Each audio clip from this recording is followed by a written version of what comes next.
إن الحمد لله نحمده ونستعينه ونستغفره ونعوذ به من شرور أنفسنا ومن سيئات أعمالنا من يهده الله فلا مضل له ومن يضلل فلا هادي له أشهد أن لا إله إلا الله وحده لا شريك له وأشهد أن محمدا عبده ورسوله لا نبي بعده اللهم صل وسلم وبارك وأنعم على هذا النبي الكريم سيدنا ومولانا محمد وعلى آله وصحبه أجمعين أما بعد فيا عباد الله أوصي نفسي وإياكم بتقوى الله وطاعته لعلكم ترحمون يقول الله تعالى في كتابه الكريم وهو أصدق القائلين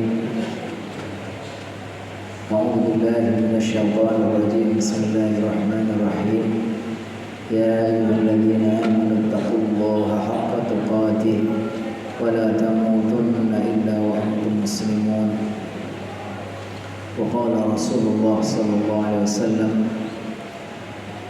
أفضل أيام الدنيا أيام العشر صدق الله وصدق رسوله النبي الكريم Hadratul Mukarramin jamaah salat Jumat hamba Allah, mudah-mudahan Allah senantiasa memuliakan, meridhai dan mengampuni kita semua. Marilah sama-sama kita memanjatkan pujian dan syukur kehadirat Allah Subhanahu wa taala yang karunia dan nikmatnya senantiasa melimpah kepada kita semua. Di antaranya Allah mudahkan pada siang yang penuh berkah ini bersama rintikan hujan, Allah rahmati kita semua dengan dimudahkan bersama-sama memenuhi panggilannya, bersama-sama bertakarrub kepadanya melalui ibadah Jumat. Kiranya Allah SWT berkenan menerima setiap niat langkah dan kehadiran kita di dalam takarrub ini dan menjadi wasilah kita semua mendapatkan ampunan, rahmat dan menjadi penambah banyaknya beratnya timbangan amal kita di sisi Allah Subhanahu wa taala. Allah Subhanahu wa taala begitu banyak memberikan rahmat dan karunia-Nya kepada hamba-hambanya. Di antara rahmat Allah yang paling besar dari sekian banyak rahmatnya, Allah berikan kepada hamba-hambanya waktu-waktu istimewa, momen-momen di mana bila seorang hamba melakukan ibadah, melakukan ketaatan, Allah akan berikan balasan yang berlipat ganda. Allah akan berikan keutamaan yang besar. Maka siapapun di antara hamba-hambanya yang bersungguh-sungguh mengupayakan untuk bisa mengisi, melakukan ibadah, melakukan ketaatan pada waktu-waktu yang istimewa ini, maka akan Allah memberikan balasan dan pahala yang berlipat ganda. Dan sebaliknya hamba-hambanya yang rugi manakala dia tidak bisa menggunakan waktu yang istimewa itu, melewatkannya begitu saja, apalagi na'udzubillah mengisinya dengan hal-hal yang mendatangkan berkah Allah Subhanahu wa taala. Di antara waktu istimewa yang Allah berikan kepada kita, khususnya umat Islam, Allah berikan satu bulan namanya bulan Dzulhijjah. Bulan Dzulhijjah ini bulan yang ke-12, bulan yang terakhir dari bulan-bulan Hijriah, yang insya Allah akan datang sekitar 3 atau 4 hari lagi. Maka bagi kita, kalau ingin mendapatkan keberuntungan, ingin mendapatkan kemuliaan, maka jangan melewatkan kesempatan yang istimewa ini untuk melakukan berbagai macam amal soleh. Lalu apa yang membuat bulan Dzulhijjah ini istimewa? Para ulama membahas tentang ini. Dan mereka menyebutkan beberapa hal yang membuat bulan Dzulhijjah ini istimewa. Yang pertama, karena bulan Dzulhijjah ini bulan terakhir dari bulan-bulan Hijriah. Biasanya dalam Islam sesuatu yang terakhir ini yang menentukan. Ending dari suatu urusan ini yang akan menjadi sangat penting. Makanya ketika dalam satu tahun ini ada 12 bulan dan Dzulhijjah merupakan bulan terakhir, ini menjadi momentum penting juga yang membuat bulan ini istimewa. Rasulullah SAW dalam hadis mengatakan innamal umuru bil khawatim. Sesungguhnya perkara-perkara ini, urusan-urusan itu yang menentukan adalah ujungnya. Sehingga kalau kita bisa mengisi bulan Dzulhijjah yang bulan terakhir ini dengan amal-amal saleh, itu akan menjadi sesuatu yang penting, yang mungkin akan menjadi penghapus, penutup, dan menjadi penghias bulan-bulan yang sebelumnya yang mungkin kurang baik, karena kita akhiri dengan melakukan berbagai macam kebaikan di bulan yang terakhir. Yang kedua, para ulama menyebutkan yang membuat istimewa bulan Dzulhijjah adalah karena bulan ini termasuk bulan-bulan haram, di mana dalam setahun Allah SWT menjadikan ada 12 bulan dan 4 dari 12 ini sebagai bulan-bulan haram. Haram ini maksudnya bukan berkonotasi buruk, tapi haram ini menunjukkan kemuliaan, di mana seharusnya orang itu menjaga betul tidak melakukan hal-hal yang haram, hal-hal yang hina. Seperti ada Masjidil Haram, ada tanah haram. Ini menunjukkan kemuliaannya dan kesuciannya. Allah SWT berfirman, inna iddatash syuhuri indallahi 12 syahran fi kitabillah yauma khalaqas samawati wal ard minha arba'atun hurum. Allah jadikan dalam satu tahun ada 12 bulan, dan diantaranya ada 4 bulan yang sebagai bulan-bulan haram, yaitu bulan Dzulqa'dah, bulan ini, bulan Dzulhijjah, bulan depan, bulan Muharram, kemudian nanti ada yang terpisah namanya bulan Rajab. Ini bulan-bulan yang istimewa karena Allah sebutkan sebagai bulan-bulan haram. Yang ketiga yang membuat bulan Dzulhijjah ini termasuk bulan yang sangat mulia, karena kemuliaannya ini disaksikan oleh Allah Subhanahu wa taala. Kesaksian akan kemuliaannya itu oleh Allah Subhanahu wa taala dalam ayat Al-Qur'an maupun dalam hadis, di mana di bulan ini ada 10 hari yang sangat istimewa. Dalam surat Fajar Allah berfirman, wal fajr wa layalin 'ashr, demi fajar dan demi malam-malam 10. Para ulama menyebutkan ketika disebutkan malam-malam 10 ini mencakup malam dan siangnya. Jadi 10 hari pertama di bulan Dzulhijjah ini dianggap sebagai bulan yang mulia, karena kemuliaannya itu, kesaksian akan kemuliaannya ini itu disebutkan sendiri oleh Allah Subhanahu wa taala. Lalu para ulama menyimpulkan bahwa hari-hari yang paling mulia dalam setahun adalah 10 hari pertama bulan Dzulhijjah. Tapi kalau malam-malam yang paling mulia dalam satu tahun adalah 10 malam terakhir bulan Ramadan, di mana ketika 10 hari pertama di bulan Dzulhijjah ini Allah sebutkan tadi diantaranya karena bulan ini diisi dengan kemuliaan-kemuliaan, induk-induk ibadah. Sedangkan 10 hari terakhir, 10 malam terakhir itu karena Allah turunkan di dalamnya malam Al-Qadar. Al-Hafidh Ibnu Rajab menjelaskan tentang kemuliaan bulan Dzulhijjah. Beliau menyebutkan li'anna fihi tajamma'at ummahatul ibadat. Di antara penjelasan beliau kenapa bulan Dzulhijjah ini menjadi bulan yang sangat istimewa, karena di bulan ini terkumpul induk-induk atau pokok-pokok ibadah besar.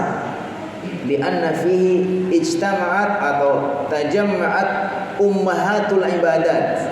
Jadi ibadah-ibadah ini kan ada kategorinya. Ada ibadah-ibadah yang sangat istimewa, yang sangat agung ternyata terhimpun di bulan ini. Apa di antaranya?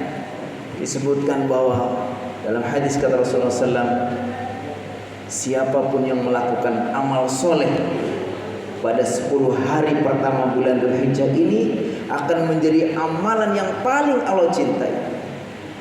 Dikatakan ma min ayyamin al-amalu salihu fihinna ahabbu ilallahi min ayyamil ashar. Kata Rasulullah SAW, ma min ayyamin, tidak ada hari apapun di mana amal soleh akan paling dicintai oleh Allah Subhanahu wa taala melebihi amal soleh di 10 hari pertama ini. Itu yang membuat sebagai amalan yang paling utama ini, yang membuat bulan Dzulhijjah ini menjadi sangat istimewa, karena tidak ada amal soleh apapun yang bila dilakukan pada hari itu menjadi sangat Allah cintai. Lalu sahabat ada yang bertanya, Zaid bin Al-Arqam bertanya, ya Rasulullah, walal jihad fisabilillah. Ya Rasulullah, jihad di jalan Allah pun masih kalah dengan amalan 10 hari pertama bulan Dzulhijjah ini. Kata beliau, walal jihad fisabilillah, jihad pun masih kalah, kecuali kata beliau, illa rajulun kharaja bi nafsihi wa malihi wa lam yarji bidzalika bi syai' aw lam yarji min dzalika bi syai'.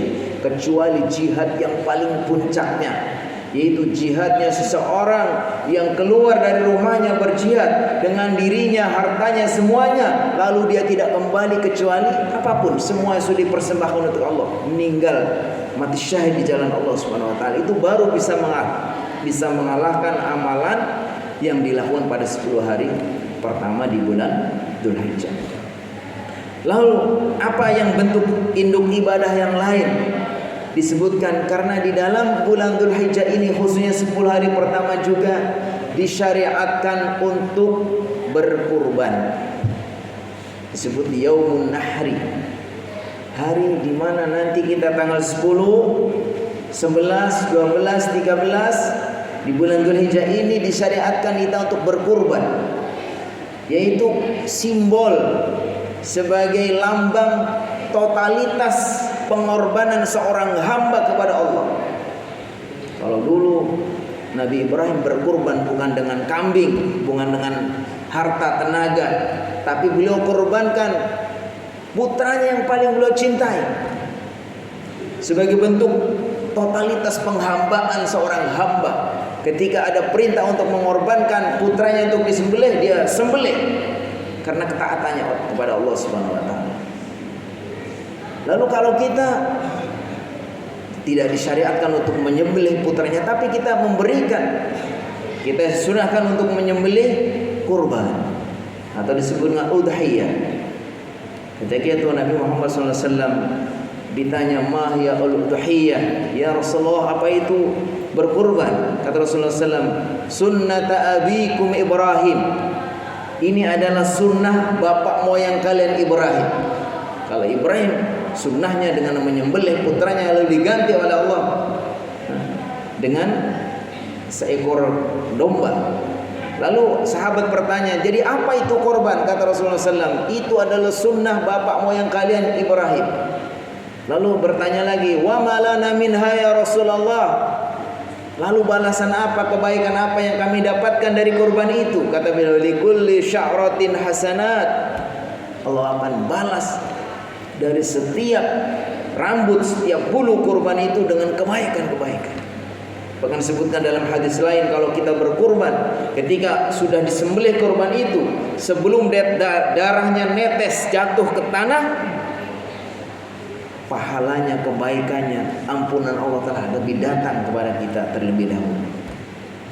Kemudian di antara keistimewaan di mana bulan Dzulhijjah ini yang disebut dengan induk-induknya ibadah adalah pada bulan itu juga disyariatkan untuk berhaji.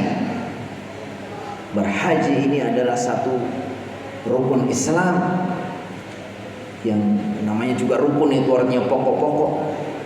Tetapi karena begitu istimewanya dan tidak mudah sehingga berbeda dengan rukun Islam yang lain. Kalau rukun Islam yang lain semuanya, hampir semua umat Islam bisa. Syahadat, sholat, puasa, zakat, walaupun zakat fitrah itu semua orang bisa melakukannya itu. Tetapi untuk yang kelima, rukun Islam yang kelima itu tidak semua orang. Karena itu Allah Subhanahu wa taala menjadikan rukun Islam ini menjadi kewajiban yang bersyarat. Kewajiban bersyarat. Walillahi 'alan nasi hajjul baiti man istata'a ilaihi sabila. Dan karena Allah wajib bagi manusia untuk pergi ke Baitullah man istata'a ilaihi sabila, bagi yang mampu. Yang tidak mampu tidak wajib. Mampu, para ulama menyebutkan ada 5 hal ketika kita dikatakan mampu. Pertama, kita dalam keadaan sehat jasmani dan rohani. Yang kedua, kita punya bekal, ada bekalnya untuk berangkat, termasuk kewajiban kita keluarga yang ditinggalkan. Ada kendaraan, aman dalam perjalanan dan tujuan. Lalu bagi orang wanita disebutkan ada tambahan satu syarat lagi, itu ada mahram. Ketika 5 ini sudah terpenuhi, berarti kita itu wajib. Dan para ulama menyebutkan bahwa kewajiban haji ini kalau sudah dipenuhi syarat itu adalah al-wajibu 'alal faur. Wajib 'alal faur itu wajib yang saat itu, nggak boleh ditunda-tunda. Sehingga apabila kita sudah dikasih kemampuan, 5 syaratnya ada, lalu kita nggak segera berangkat, nggak segera berusaha, tidak segera mendaftar. Kemudian kita dikasih kemampuan, lalu nggak segera mendaftar haji, lalu kemudian jatuh miskin, itu dosa. Karena kewajiban al-faur. Jadi kalau kita sudah dikasih kemampuan lalu kita nunda-nunda, lalu akhirnya jatuh miskin, nggak mampu lagi, itu menurut para ulama berpendapat itu dosa. Karena kewajiban ini kewajiban kalau begitu terpenuhi syaratnya seharusnya tidak boleh ditunda-tunda. Dan apalagi kalau sekarang bagi kita ibadah haji itu sangat istimewa, berat. Bukan hanya karena jauh, perlu bekal banyak, perlu berbagai macam syarat tadi. Tapi sekarang untuk berangkat haji itu tidak mudah. Daftar sekarang ini kalau di Depok itu prediksinya itu sekitar 25 atau 27 tahun lagi. Jadi kalau dulu diceritakan ada beberapa orang, ada yang tukang cukur selama 40 tahun dia nabung, akhirnya bisa berangkat haji. Karena waktu itu begitu udah terkumpul uangnya, daftar setahun 2 tahun sudah berangkat. Ada yang tukang nyuci, burus nyuci sampai akhirnya dia bisa berangkat haji. Ada tukang pulung, berbagai macam kisah-kisah yang sangat menginspiratif betapa agungnya berangkat haji itu. Mereka dengan susah payah, tapi mereka setelah terkumpul uang itu kemudian bisa berangkat. Tapi kalau sekarang ini daftar sekarang ini di Depok kurang lebih 25 tahun yang akan datang. Tahun ini Depok memberangkatkan sekitar 1.600 orang. 1.600 orang untuk Depok saja itu setiap tahun segitu itu masih ngantrinya panjang. Walaupun bayarnya juga nambahnya masih banyak. Jadi inilah kita maknai bahwa keistimewaan ibadah haji ini terkandung di dalam bulan ini yang menjadikan bulan ini menjadi istimewa. Karena ketika orang itu berhaji dan hajinya mabrur, Allah akan balas dengan ampunan. Al-hajjul mabrur laisa lahu jazaa'un illa al-jannah. Kata Rasulullah SAW, haji yang mabrur tidak akan dibalas oleh Allah kecuali surga.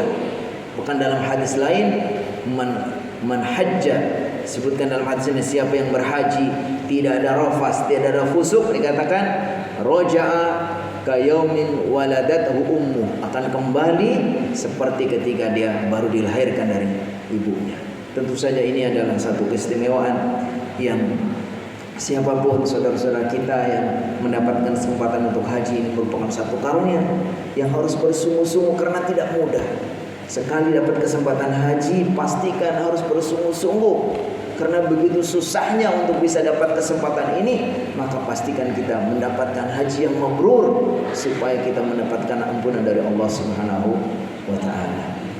Barakallahu li wa lakum fil Qur'anil 'azim wa nafa'ani wa iyyakum bima fihi min al-ayati wal dzikril hakim wa taqabbala minni wa minkum tilawatan innahu was-sami'ul 'alim. Allahumma shalli 'ala sayyidina Muhammad wa 'ala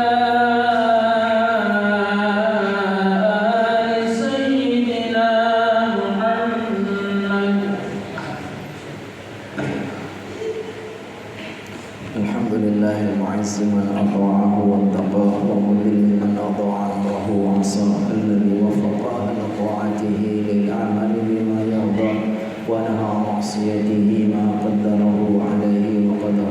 أشهد أن لا إله إلا الله وحده لا شريك له وأشهد أن محمدا عبده ورسوله لا نبي بعده. اللهم صل على محمد وعلى آله وصحبه وسلم تسليما.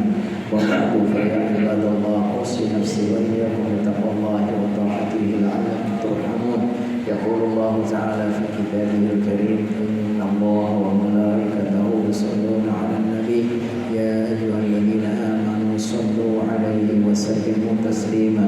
اللهم صل على محمد عبدك ونبيك ورسولك النبي الأمي وعلى آله وصحبه وسلم تسليما عدد ما أحاط به علمك وخط به ظلمك وصار كتابك.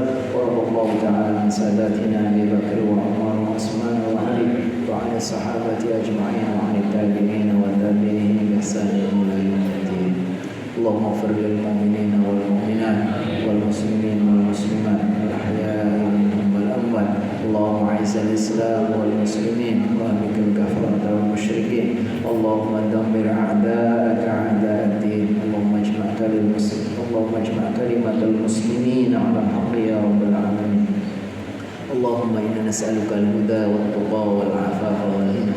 اللهم إنا نسألك الجنة وما قرب إليها من قول وعمل ونعوذ بك من النار وما قرب إليها من قول وعمل. اللهم إنا نسألك من الخير كله عاجله وآجله ما علمنا منه وما لم نعلم ونعوذ بك من الشر كله عاجله وآجله ما علمنا منه وما لم نعلم. ربنا هب لنا من أزواجنا وذرياتنا قرة أعين واجعلنا للمتقين إماما. ربنا آتنا في الدنيا حسنة وفي الآخرة حسنة وقنا عذاب النار. عباد الله إن الله يأمر بالعدل والإحسان وإيتاء ذي القربى